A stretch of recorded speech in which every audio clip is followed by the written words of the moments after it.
Sahabat setia Gowor yang dikasihi Tuhan, Shalom. Hari ini adalah Jumat 10 Februari 2023. Hari ini kita bersama-sama merayakan peringatan wajib Santa Scholastica Perawan. Ada seorang penyanyi yang namanya Citra Scholastica mengambil nama pelindung perempuan kudus yang kita peringati hari ini. Scholastica adalah adik kandung dari Santo Benedictus Abbas, pendiri Ordo Benediktin dari Biara Monte Cassino. Sejak kecil, Scholastica bercita-cita untuk menjadi seorang biarawati dan memberikan hidupnya secara total bagi Allah. Setelah menjadi seorang biarawati, ia mendirikan biara yang berdekatan dengan Biara Monte Cassino. Kedua kakak beradik ini saling mengunjungi dan saling meneguhkan. Menjelang ajalnya, Scholastica membujuk agar Benediktus menemaninya sambil menceritakan kehidupan orang kudus yang sudah berpulang menghadap Tuhan. Scholastica meninggal di hadapan kakaknya Benediktus. Jenazahnya dimakamkan di Biara Monte Cassino. Wafatnya Scholastica menjadi kesedihan yang mendalam bagi para biarawan dan biarawati di Monte Cassino. Benediktus menghibur mereka dengan berkata, "Janganlah menangis dan sedih. Yesus telah memanggil adikku Scholastica dari tengah-tengah kita, supaya ia menjadi pendahulu dan pelindung bagi kita yang masih mengembara di dunia ini." Santa Scholastica wafat pada tahun 543. Hari ini kita akan bersama-sama merenungkan firman Tuhan yang diambil dari Injil Markus 7 ayat 31 sampai dengan 37. Mari kita siapkan hati kita. Haleluya, haleluya, haleluya. Ya Allah, bukalah hati kami agar kami memerhatikan sabda anak-Mu. Haleluya, haleluya, haleluya. Tuhan bersamamu dan bersama rohmu. Inilah Injil suci menurut Markus, dimuliakanlah Tuhan.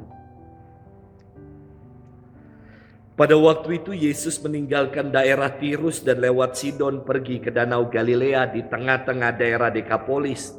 Di situ orang membawa kepadanya seorang tuli dan gagap dan memohon supaya Yesus meletakkan tangannya atas orang itu. Maka Yesus memisahkan dia dari orang banyak sehingga mereka sendirian. Kemudian ia memasukkan jarinya ke telinga orang itu lalu meludah dan meraba lidah orang itu. Kemudian sambil menengadah ke langit, Yesus menarik nafas dan berkata kepadanya, "Ephata," artinya terbukalah. Maka terbukalah telinga orang itu dan seketika itu terlepas pula pengikat lidahnya, lalu ia berkata-kata dengan baik. Yesus berpesan kepada orang-orang yang ada di situ supaya jangan menceritakannya kepada siapapun juga.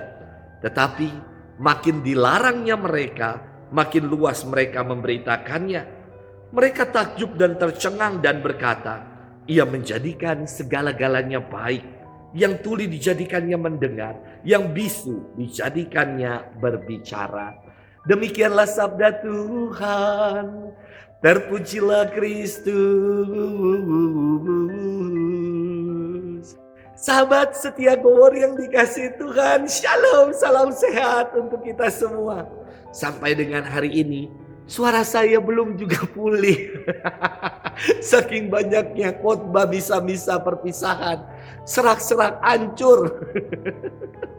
Saya sungguh bersyukur 5 tahun boleh melayani di Paroki Bintaro Jaya. Dan kini karya pelayanan di Paroki Regina Coeli Pantai Indah Kapuk siap saya jalani. Sahabat setia Gowor yang dikasihi Tuhan, firman Tuhan hari ini berkisah tentang mukjizat penyembuhan yang dibuat oleh Yesus di daerah Dekapolis. Kemarin mukjizat Yesus dibuat di Tirus dan Sidon, kota di luar Israel.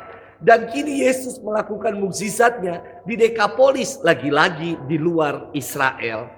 Semakin jelas bahwa karya keselamatan Allah diwartakan dan ditawarkan kepada semua bangsa dan bagi semua orang. Yesus menyembuhkan orang yang tuli dan gagap dengan berkata, "Ephata," yang artinya terbukalah. Dan seketika itu juga orang itu kembali mendengar dan berkata-kata memuliakan Tuhan. Sungguh dahsyat kuat kuasa Tuhan.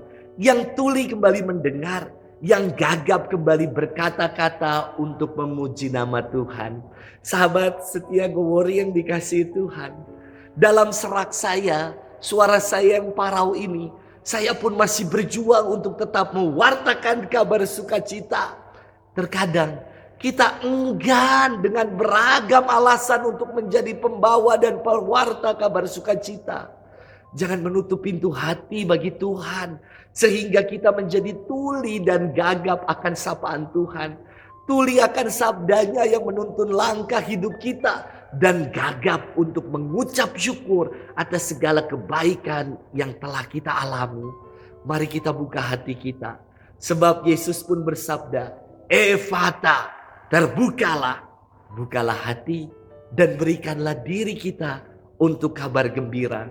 Sebab tadi dalam firman disampaikan, Ia menjadikan semua-muanya, segala-galanya baik dan indah untuk kita.